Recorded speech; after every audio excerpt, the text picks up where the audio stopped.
It's the key to life. It makes it possible for us to get out the door, challenge ourselves, and find joy. There are few things more important than our health. Throughout history, there have been breakthroughs in health technology that have made our lives longer, more vibrant, more joyful. Breakthroughs that have fundamentally changed how we think, learn, and live.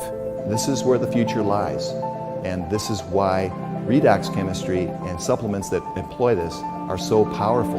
They literally turn on and turn off, signal every single process in every living cell. And to be able to stabilize a product that allows us to replenish that is just a phenomenal breakthrough. This has the capability to change the landscape of the healthcare system as we know it. What if one of the biggest breakthroughs in health technology was actually something small?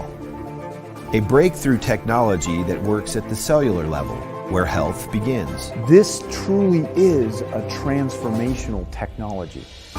It's an elegant and very simple product that's having a profound impact. When people ask me what I'm most excited about, it's the fact that we own the space of redox right now. A health technology so unique and cutting edge that it is transforming health at a foundational level and changing lives all over the world. I started using the product and I could see that it was real. It was a real deal. And the way it changed my life was absolutely mind-blowing. ASEA was something truly special. It was unique. It has had tremendous impact on my life. You know, sometimes you just have that kind of feeling that you're just going to take a leap of faith, and that's what I did. And that became a defining moment where I started sharing it with everyone. It's life-changing. I mean, it gave me my life back. In one word, it's profound. A technology that empowers the most basic building blocks of your body to thrive. ASEA Redox.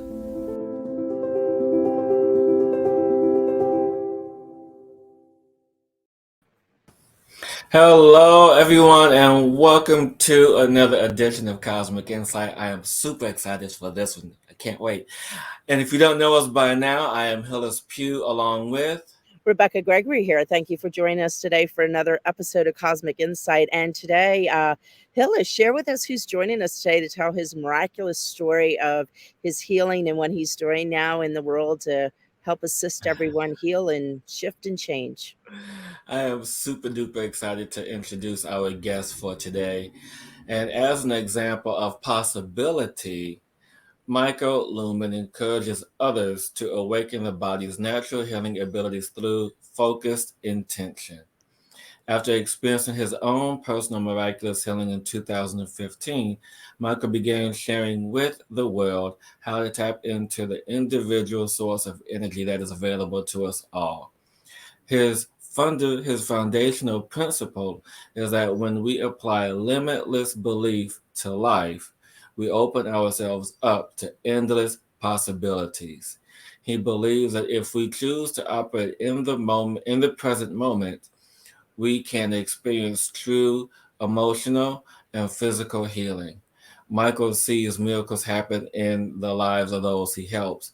In his regular virtual group healing sessions, he's offered direction for all who seek to live in perfect harmony with their mind, body, and spirit. Love that. And Mikael, such an honor to have you with us today. Thank you and welcome to the show. Welcome, Mikael. Hi, thanks for having me.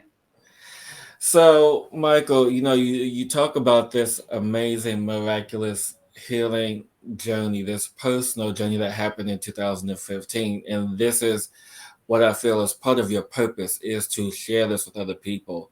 So can you tell us a little bit about this personal journey that happened in 2015? What happened? What was the thing that needed to be healed, and how did you go about healing that? All right. So I'll start with the event kind of itself, and then I'll go back and just share a little bit about what kind of led up to that. But, in the moment, this is what was happening in my life at the moment.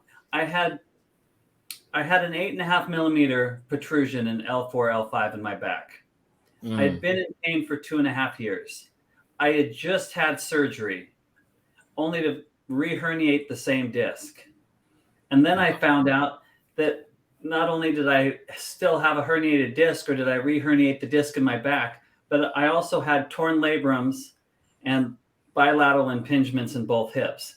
And the pain that I'd been experiencing for 2.5 years had more to do with my hips than it did with my back. And so the hip surgeon wanted me to have surgery on my back again and then spend 6 months to a year getting in shape before he would operate on my hips. So in a moment of feeling as if I was out of options, I went out of town. I hiked up to the Deschutes River. I put all my pain in a rock. I threw the rock in the river, and I healed instantly.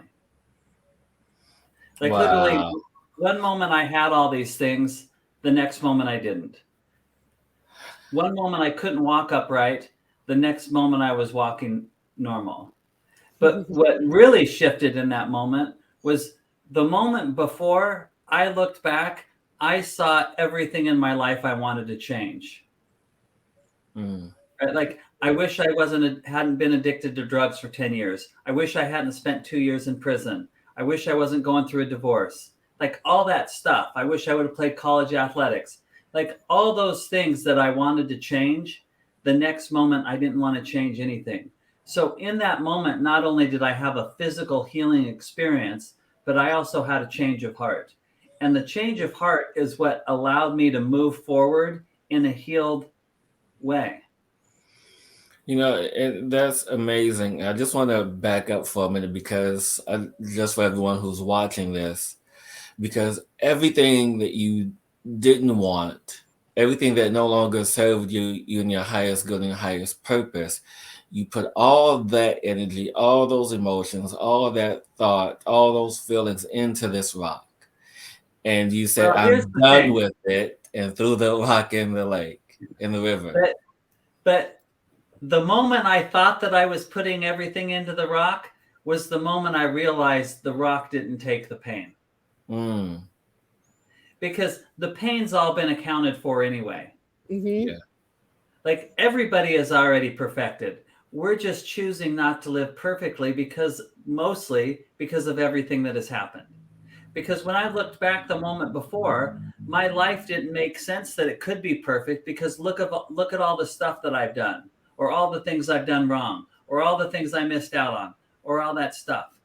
The rock just allowed me to let it go and to have the greatest of experiences. And it sounds to me what you're saying, this change and that shift with the rock, it wasn't about that. It was almost like you allowed yourself, and this is just from my point of view from listening to it, you allowed yourself to go to that space of almost neutrality, where your world was from behind was perfect the way it was, even though you had done all these things to let your self go from everything that was. Is that, did I hear that correct? So, leading up to that, so I've had 7 right knee surgeries, 2 left knee surgeries, 2 broken ankles, a torn quad, 2 torn hamstrings, all this stuff, right? Where the doctors said it was How are you even walking? Well, because all that stuff's in the past anyway. It no longer affects me because I choose to be different. But all those injuries that I assumed were sports, in about 2011, 2012, after my 6th right knee surgery and my 1st left knee surgery, I started thinking, wait, something other than sports is happening here. Because there's a lot of people that play sports that don't have the same injuries. You know, my mom would have said, oh, it's because you go 110% all the time and you need to slow down a little bit. But there's a lot of people that go 110%, right? So I started to understand that there was more to injuries than just the injuries themselves or sports themselves. So I started studying, energies and frequencies and vibrations and that kind of stuff. And I was even making performance patches for athletes where I programmed them with specific frequencies. And so I'd already got to the point to where I knew I could program a rock, let's say with 7.83 hertz, and then I could muscle test somebody with it, the same as with like a power band bracelet or whatever. But all those things, I really was not willing to allow it to work in my life because of all the stories that I had created about my life. So I knew I could program the rock. I knew I could put my pain in the rock because I'd already practiced programming a rock with energy. But the rock just allowed me to let it go because I'm highly empathic. I've operated very sympathically for most of my life. When my life started going the way that I didn't want it to, I thought I had to take everybody's pain in order to give my life meaning. So all those things that were happening to me were just a result of disharmony. Sports put me in a position to injure myself. Disharmony is what weakened myself so that I was in a position to be injured. The moment that disharmony shifted was the moment that all of that changed. I love that. Right? And then the most amazing thing that happened through that experience, besides the change of heart and the physical changes, was in that moment, I realized that I could focus my intention on others and others could heal instantly as well. And moving forward, that is what allowed my experience to stay real. Because had I not had the change of heart, had I not started helping people, I could have gone right back to who I was the moment before. And that's one of the biggest things I show people is as soon as you feel better, do better things, right? Because healing is about second chances or about miracles or about getting out of whatever has happened in order to have the greatest of experiences, right? I now see everybody as perfect, right? And I don't even go around saying that I necessarily heal people. I'm just an example of what people are already capable of because it's already happened. Whether you want to use the Christ model or the quantum model, where all possibilities exist in the quantum field, like we really are all perfected. Because of things that have happened up to this point, we don't think that we can live perfectly. I get out of my head and into my heart so people can experience more perfection. Sometimes I have to point out to them how perfect they are so they realize it. Because when somebody hasn't been living perfectly for a long period of time, they don't realize how perfect they are.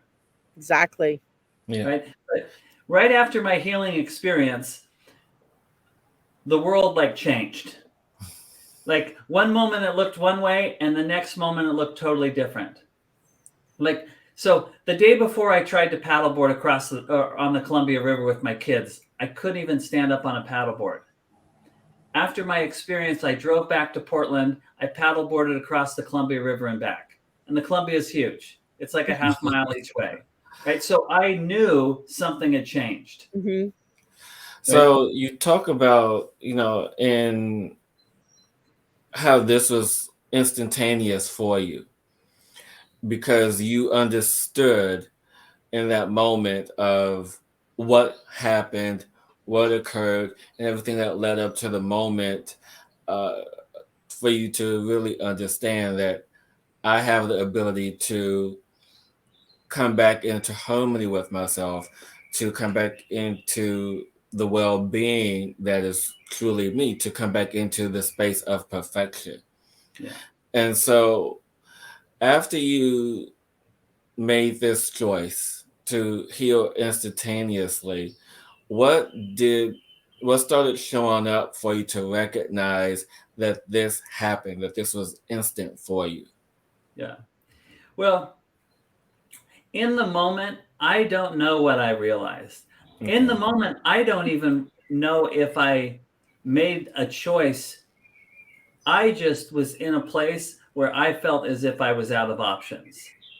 So if there's only two options, one's to no longer be here and the other's to be perfected, I chose perfection. But really, I didn't choose it as much as I was willing to let everything go in order to have the greater experience. Like everything that had the rock wasn't just necessarily like for the pain. The rock was for everything that had happened up to that point. Right? It wasn't just the pain that I was done with. I was done with all of it because I no longer felt as if there was much purpose to my existence. In that moment, when I put the pain in the rock and everything shifted physically, was the moment I realized how much purpose my life had, because everything that had happened up to that point put me in a position to have the greatest of experiences. But it also allowed me to move forward more in line with my purpose, because now I could really help people. Because before, I wasn't really helping anybody. I just was convincing myself I was doing something so I had some value or some self-worth or whatever, right? The next moment I realized that I could be the example of possibility in people's lives instead of taking people's stuff so that they might feel a little bit better. And there's a huge difference. Yeah, you don't want to take people's stuff. No, so you feel that moment of almost surrender is what the huge shift was for you. Yeah.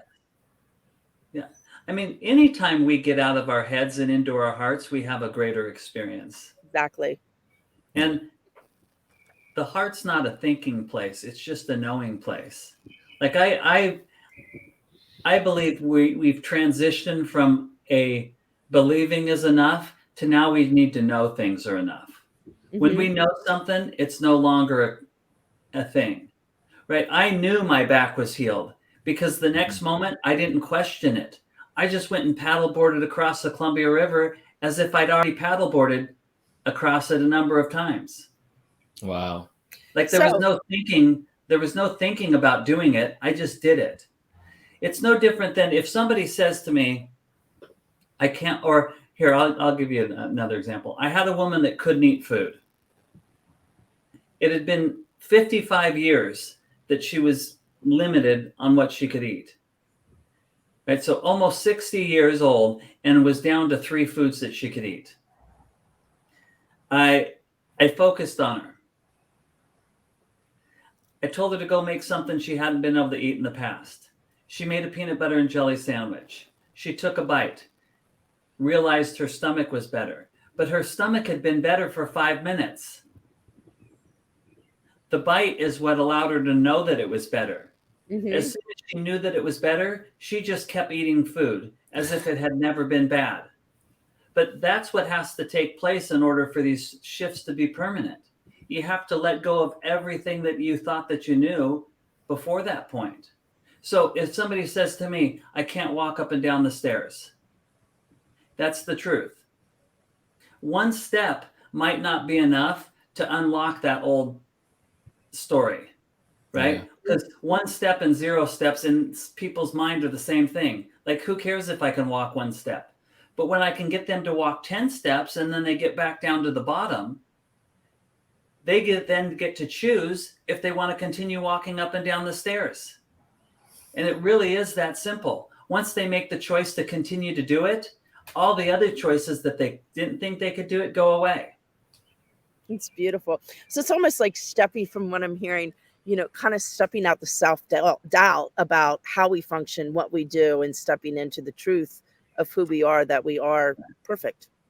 Well, if we're all already perfected, then really it's all of our limiting beliefs that keep us from perfection, or our beliefs on everything that has happened.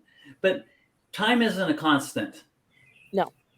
Right? We might assume that it is, or we think that it is, or we've been told that it is, or we've been told that everything that has happened plays into what's happening now. Like, we can step out of cause and effect and cause and effect. Right? Cause and effect is what is in the past, and what keeps people unhealthy is because once you assume that if one thing has happened, that something else has happened, then it's hard to get over. Just like if somebody steps off the sidewalk and twists their ankle, right? They have to be willing to let go of them stepping off the sidewalk and twisting their ankle. They have to forgive themselves for being stupid or whatever they say to themselves that they twisted their ankle. And then they have to know that it can be better. Yeah. It's sometimes difficult when somebody's right in the situation of stepping off the sidewalk to show them it can be any different. Well, because it's the truth in that moment. Yes. And so what I'm being guided to ask you is, there's this belief, and I believe it as well. One of the things that I read about and taught myself is that we are all perfect as we are. And so when we are misaligned with that particular belief, what are some of the things that you do to assist yourself, your clients, anyone to come back into the alignment, to believe they are perfect, that they are in this space of perfection? So I have found that what I say is not as effective as the experience I create for people. Okay. Mm-hmm. Right? So if somebody comes to me and says, I have a migraine, and I have migraines every day, they've been told a lot of things already. So for me to say anything other than you're already perfected, or, the stuff we've already talked about, it really doesn't do a lot of good to that person. That person just doesn't want a migraine. So what I do is I show them that they don't need to have a migraine, and then allow them to do whatever it is they want to do moving forward. Because there is so much information out there already, giving somebody more information isn't necessarily effective anymore. Or pointing out all the reasons why you think somebody has a migraine is not really that effective. Because, well, here, I should probably go back and explain a couple things.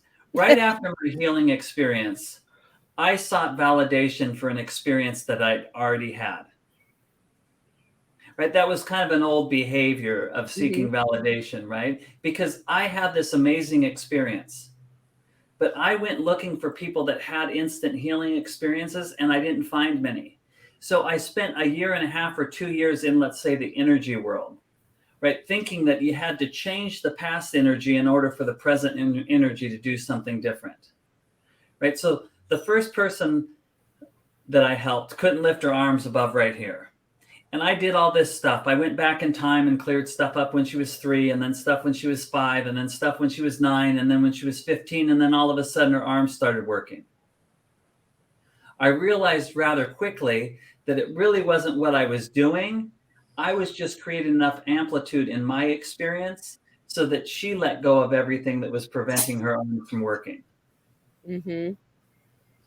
So beautiful. As soon as I realized that, I no longer started going back, and just allowed the experience in the moment to be enough for her arms to start working. And then to point out to people that your arms are working, so moving forward, do things different than what you were doing. I love that. Yeah. Healing should be really simple. Yeah. We've made it really complicated. Yeah, it's about believing in that moment. It's just a heartfelt experience that is greater than the experiences that somebody has experienced up to that point. I love this, Michael, because I believe the same exact thing, that it's instantaneously, and we can heal just like that Well, I think that we heal instantly all the time, whether we stretch that out over time or not. Like even let's say like the cut on your finger will heal over time. Yeah, let's see that cut, Rebecca. Oh, my cut? Where is it? But it also is healed every moment in time. But when everything is living in that cause and effect experience, it's sometimes hard to override those processes. Just like a broken bone. If you ask most people, they would say, oh, a bone takes 6 weeks to heal. I've had bones heal instantly, right? But if everybody is believing in a 6-week time frame, it's sometimes hard to override that, because we're not just overriding it for one individual. We have to override things for the consciousness as well. Yeah. That's why some things appear to be more difficult than others, when really it's only harmony and a little less harmony, balance and a little less balance. Like, everything should be the same thing.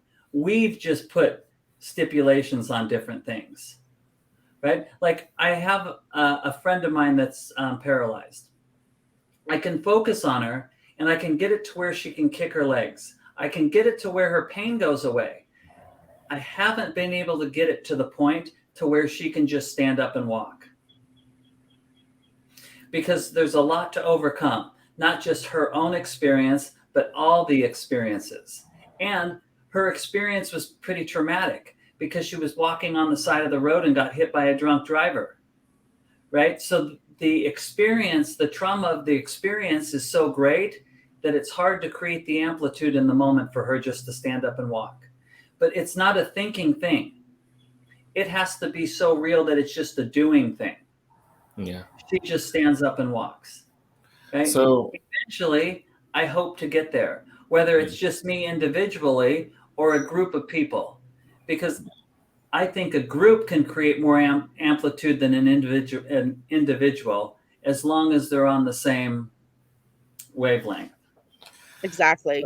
Yep. And so what I'm hearing, Michael, is that you not only have this energy to work with just one person, and that if you are working with one person in the moment, that you're also adding this energy into the collective, which is why, you know, you work mostly in group sessions, because the more people, the stronger the energy, correct? Well, I like working in groups because I like showing people what's possible in groups. Mhm. And it's great to have everybody's experience. And I wouldn't say that I'm putting energy into the consciousness. I'm shifting the information in the consciousness. Mm. I like that. Yeah, shifting the information. That like- feels much better. It's like shifting those belief systems. Right, creating a knowing, because a knowing is when you stop thinking. Thinking is what's limiting us. Knowing, it just is. When somebody knows they're better, they just do better things and they don't think about whether they're better or not. Right? The moment I had an instant healing experience was the moment I stopped thinking about my back being bad. There was nothing to think about because it was perfect. Yeah. Yeah. And like I said, I spent 1.5 years or 2 years in the whole energy thing, like thinking I had to do all this stuff.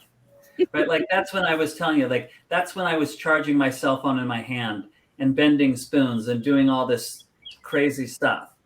Right? But all that crazy stuff did was put me in a position to know more of what was possible. Wow. You know, speaking of crazy stuff, I want to hear more about this crazy stuff. You know, like bending spoons and charging your using your body to charge your cell phone. I mean, Well, I most didn't people use would my think it's body to charge the cell impossible. phone. Right. So, like I said, right after my healing experience, the world was a totally different place. Yes. I saw things totally different. Like I could see the energy in everything. What's crazy is when I was a kid, I would have these experiences when I thought my eyes were bad. And my mom would take me to the eye doctor, and the eye doctor would say, "Oh, there's nothing wrong with your eyes." But it would be these moments of like everything was just like this, like not like fuzzy, like 100% distorted, but more vibration. Right? So I already knew that the battery, I'm trying to remember. The battery in the phone, only a percentage of the power from the battery goes to the phone. A lot of it gets dispersed into the atmosphere, right? That's why it creates EMRs and EMF signals. I already knew there was a way to block that by putting, let's say, a patch on the phone that prevents the signal from leaving the phone, which actually helps the life of the battery, right? And then I also knew that the energy was everywhere. Yes. Just because it went from the battery to the phone to the atmosphere or wherever it goes, I knew it was still there. I was already doing crazy stuff with my hands and programming crystals and matching vibrations and doing all this stuff. I just asked the energy to go back to one more thing. I knew that you could put your phone on a charging pad. So that broke my thinking that you had to plug a phone in to charge. So if you could charge it on a charging pad, then it didn't need to be plugged in to charge, that the energy could go back into the battery in multiple different ways. So I knew that I could just ask the energy to go back to the phone. it took me 8 hours to get to the point to where I asked it in a certain way that it chose to do it. Love that. See, everything has a choice. Like the universe has a choice. We all have choices, right? So getting the phone to charge was more of a allowing it to have the energy back than it was forcing the energy back into the battery. When you got to that spot where you were able to do that, did you find, how do I want to ask this? In your embodiment, if you are like a different energy within you, almost like a commanding type of energy or a different type of, you know what I mean? So when you got to that space, you were in this different energy container to allow that to happen, or open to that space for that instantaneously. Well, it's hard to know exactly, because those experiences, even though they lasted like 8 hours, but it felt like just moments in time, right? So it's hard to even understand what happened in those experiences. What was the most important thing was that the experiences happened.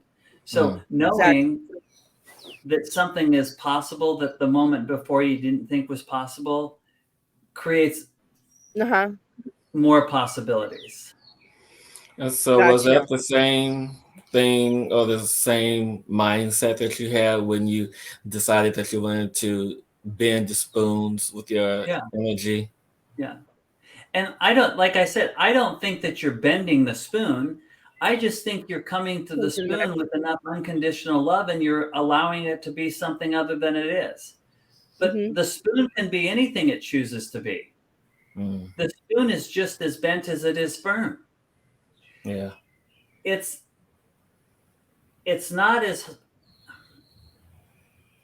the most difficult part of it isn't when you're getting to the point to where it starts to bend. It's when it's bent that it's difficult, because that's when reality really shifts. Because then all of a sudden you're like, oh my gosh, if this is possible, what else is possible?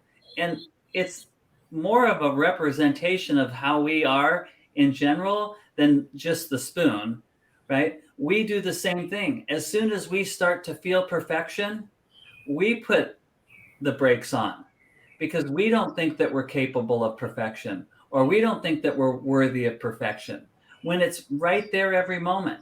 So there's times, let's say, Rebecca, let's say you say my back hurts, okay? I'll say, you feel it? Well, I just said your back hurts. I mean, I probably, or I might have said something else if your back didn't hurt. Does your back really hurt? Yes, it does, actually. It's a little sore. All right. So this, I'll use you as our example then. Okay. So on a scale from 1 to 10, what would you say your pain level is? Right now, it's actually probably a 4. It's really aching right now, a 4 or 5. All right. Okay. So just relax for a second. And just so you know, relaxing isn't a requirement. I just say relax because I don't know what else to say. But really, I'm just saying relax because we're just going to have an experience. Awesome. All right.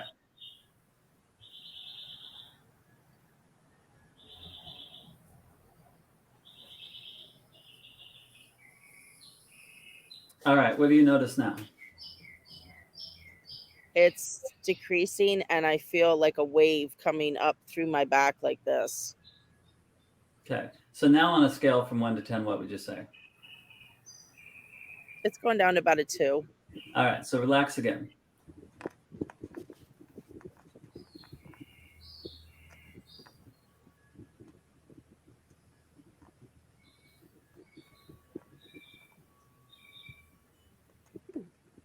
All right. How about now? It's gone now. Okay. I'm healed. You were already healed. You just realize you are now. Yes. So the sensations that you were feeling, or the experience that you had, you were doing this curvy thing, right? All happened after perfection was present. Exactly.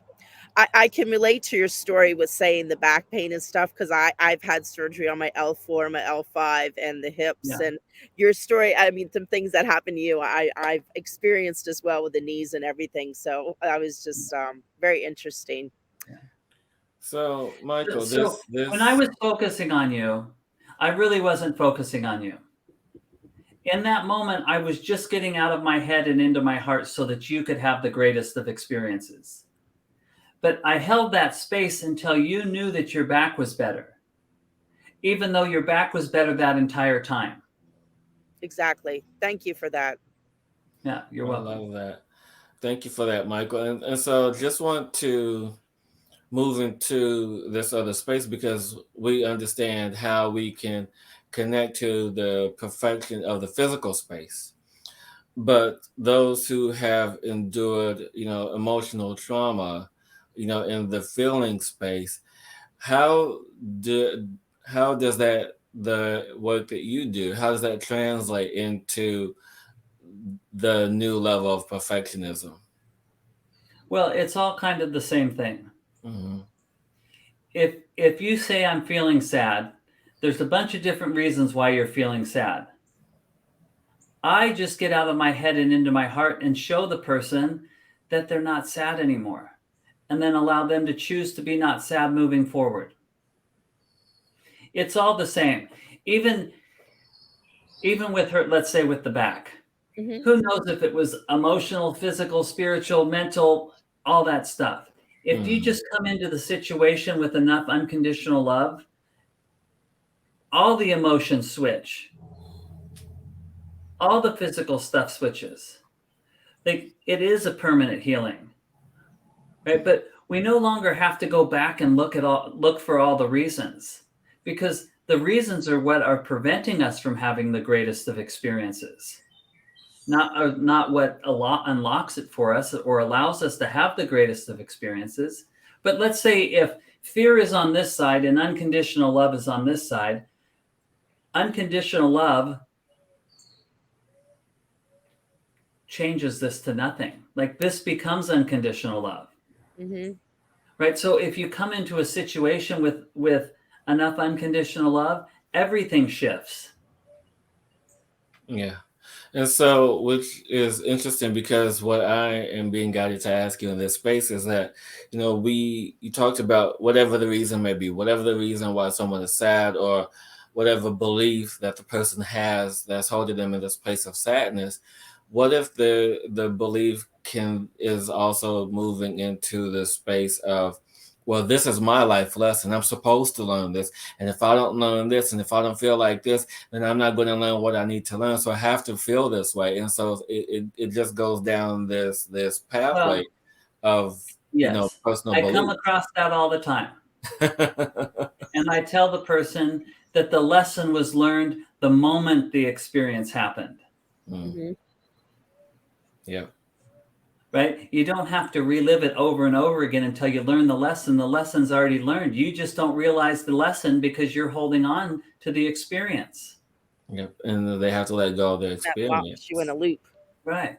I show people they're much better than what they thought, and then allow them the space to do whatever they choose to do moving forward.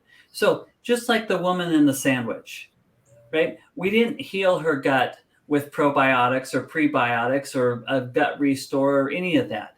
We just showed her that her gut was already perfect. Then she gets to choose moving forward how she wants to be. She gets to choose how she wants to eat, what she wants to eat, if she wants to take a prebiotic or a probiotic or do all that stuff. It's totally up to her, right? But this is about second chances. If the moment before somebody doesn't think they have a chance and they have to just keep doing what they're doing, or I guess another way to look at it would be, if you think you know all the things that you need to do but yet haven't been able to do it, a second chance allows you to do all the things you know to do without the baggage of the past. Yeah. Right? Because there's times when people say, yeah, I know I need to exercise, or I know I need to eat healthy, or I know I need to do this, right? But in those moments when they're so far away from that, it seems overwhelming to even get to that space. So if somebody says, well, if I could just walk up and down the stairs, my life would be different. Then I show them, here, you can walk up and down the stairs. Now make sure you make your life different. Yeah. And each moment we have the opportunity for a second chance. But we don't have to wait till the next day or the next week or the next month or the next year, like each moment. Right? You want to have a second chance? Well, let go of all the other ones and just step into that moment. So living in the now, in the moment you choose to live by. Yeah. And not to get too wrapped up in everything that you think that you know. Because most of the things that we think that we know prevent us from having the greatest of experiences. Exactly. Yeah, I had a teacher one time, and she used to always say, nothing happens next. You never told me that before. I love that. This came up today. Yeah. And speaking of nothing happening next, it's in this belief system so that we have created for ourselves and also in the collective space.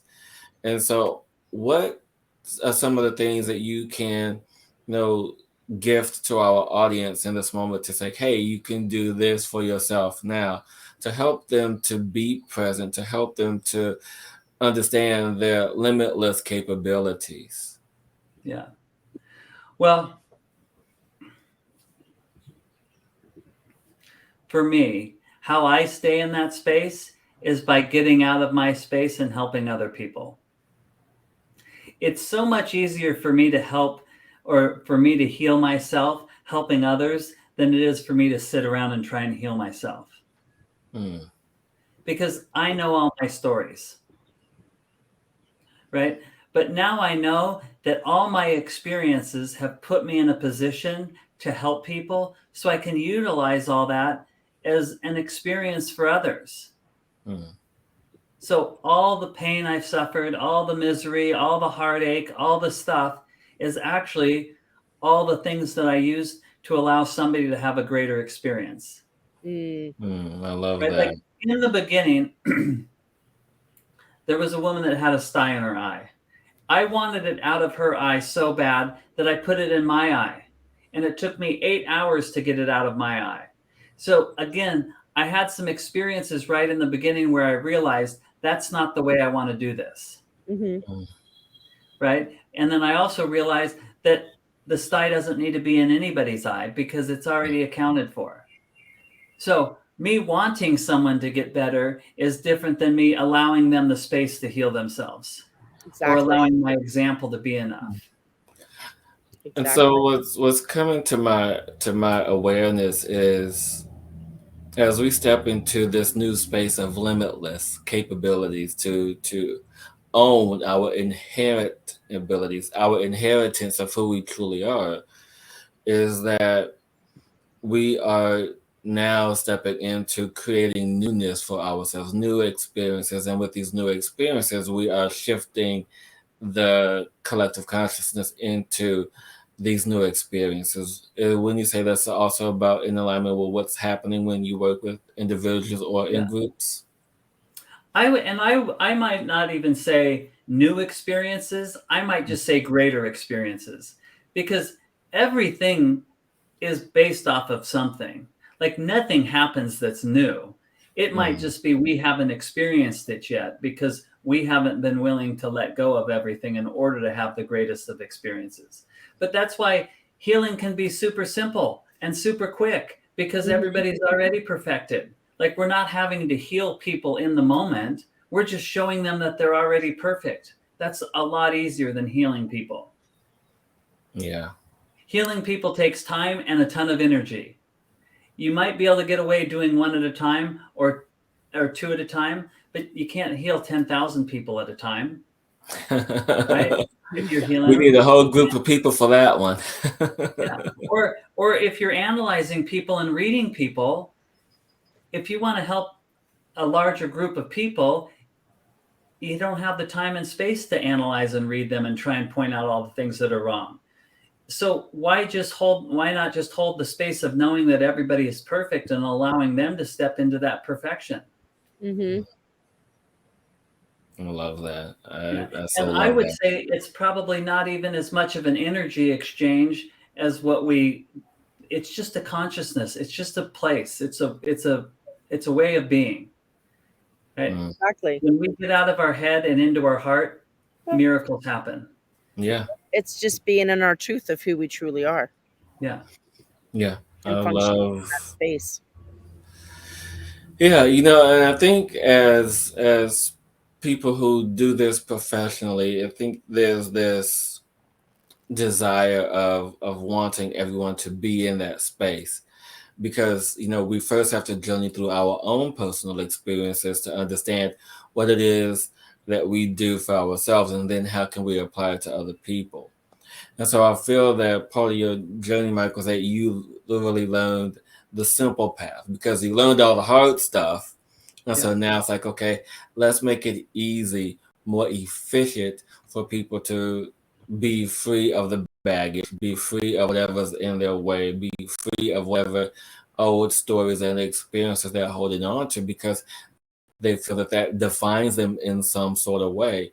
And so the path that you have opened up for people to be present in the moment, to say, okay, we're here, we're now, and that story no longer serves you. That story doesn't serve you in this moment because you are wanting a greater experience for yourself. You're wanting a greater relationship with yourself. And in that, it creates a new level of harmony, not just for yourself, but for those who you work with. And then, of course, with others who have access to what you're putting out there. Yeah. Yeah. Yeah, I've tried to make things really difficult my entire life. We do that, don't we? We do. Life is so simple. I think we're moving into a time, like someone had posted something about, like, we're transitioning from a believing time to a knowing time. Like, when there's so much information out there, believing is really difficult now because what do you believe? Yeah. The best thing to do is just know that everybody's perfect. Yes. Yeah. And there's probably a lot of different ways to get there, but the easiest way to get there is just to let go of everything that keeps you from perfection. Yeah. And to stop pointing out all the things that are wrong with people, because there's nothing wrong with people. And by being in that space, it unravels all the judgment that we hold around everything. Yeah. Yeah. Mm. And we judge ourselves more harsh than we judge others. Oh, yeah. That's why it's hard to sit around and heal yourself by yourself, because you know all your stories. Exactly. Had I not been in a place where I was willing to let it all go, I might not have had that experience. Had there been a doctor's appointment in 3 weeks that I could have looked forward to, I might not have had that experience. But in that moment, I didn't think those were even options anymore. So the only two options I had was to no longer be here or to let it all go and allow the greater experience to present itself, whatever that was. Like, I didn't know what the outcome was going to be. I was just willing to have any other outcome than the outcome I was in. And when I was willing to let it all go, I had a greater experience. No different than I was addicted to drugs for 10 years, right? My addiction was probably partly because I'm highly empathic and I didn't even realize it when I was 15. Drinking was the only time that I started drinking after a knee injury because I thought I wasn't going to be able to play sports again. But really, when I started drinking, it was the first time that I didn't have to feel everything anymore. Mm. Right? But the moment I made the choice to no longer use was the moment that I didn't have to struggle with it anymore. Exactly. I love that you said that, because right now, with the youth right now, that's happening all over that's a huge thing right now with youth, and because they are so empathic that they having the problems with drugs and alcohol because of that same reason. So thank you for putting that out there, because it's really needed. It's really needed information of knowing right now in the world. Well, if I was to assume, most of the things that we perceive as happening to us are based on our level of empathy, or on that being empathic. But really, a true empath doesn't need to feel anything in order to have a greater experience. Like, I don't need to know what your back feels like now to have empathy, that I just want to show you that your back doesn't need to hurt. Whereas before, I would have sympathized with you and said, oh my gosh, your back hurts, and oh, this is how it feels. And then there would have been two of us that are feeling your back. Yes. Right? And that's no good either. No. Right? I just have to know that I don't want your back to hurt. That's where the empathy kicks in, because I've already had back pain. It's not fun. So I know what it feels like. So yeah, now there's no point of there's no point in like, everyone suffering. Yeah, like fibromyalgia, highly empathic women operating very sympathically. They think they're helping everybody when they're only hurting themselves. Exactly. It switches rather quickly, as long as then they choose to be different moving forward. Yeah. Because if you have a second chance and let's say you get rid of all this baggage, it's not very good to go out and start collecting bags again. No. Right? Just like the hoarder that has their house cleaned for them, that then goes out and starts collecting stuff again, has not really switched their perspective. No. Right? The shift in perspective is what allows healing to be permanent. Exactly. Right? I love so that. The woman that couldn't eat food is highly empathic. She worried about everybody else more than her stomach. The moment I showed her that her stomach was better was the moment that she chose to do things differently, because she could see that the way she was doing them was only hurting her. Yeah. There are times now, and it's been probably 2.5 years, where her stomach will get a little bit weird, but only because of the way that she's interfacing now, and it has nothing to do with what her stomach was for 55 years. I love that. Thank you so much for sharing your story, Michael. But where can people, connect with you, find out more about you, and book sessions with you? Yeah. So Facebook's probably the easiest. Okay. They can message me on my Mikael Luman page. I also have a Michael D. Luman business page, but I mostly interact right now through my personal page, just the Mikael Luman personal page on Facebook. Or like you just posted my website. I'm actually having to change a bunch of stuff on my website, but you can get some information there. It's Michael D. Sound like me. So just find him on Facebook, you guys. I mean, yes, Facebook's the easiest. and so I really appreciate you really taking time, Michael, to really express to people how to now live in the now moment, because all the baggage, the emotional experience that we choose to carry doesn't serve us now. And that could be potentially the reason why we feel what we feel emotionally and physically. Yeah. And so thank you so much for expressing that today. And I think people should know, like, anything can change. Like, it doesn't matter what somebody has, because the next moment it can be something totally different. Yes. Like, I had a blind woman whose vision came back. I had another woman who had been in a wheelchair for 11 years that just got up and started walking. Like, hundreds and hundreds and hundreds of things. And it doesn't necessarily matter what something is. Because, like I said, the next moment it can be something totally different.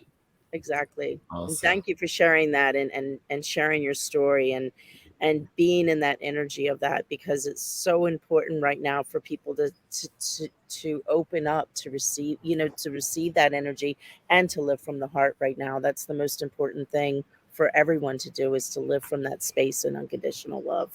Yeah. Awesome. Yes. And everyone, thank you so much for tuning in this week to another edition of Cosmic Insight. Be sure to catch us live every Friday, 6 p.m. Eastern, for your weekly tune-up. And until next time, everyone, keep exploring. Till next time, Cosmic Explorers. Mwah.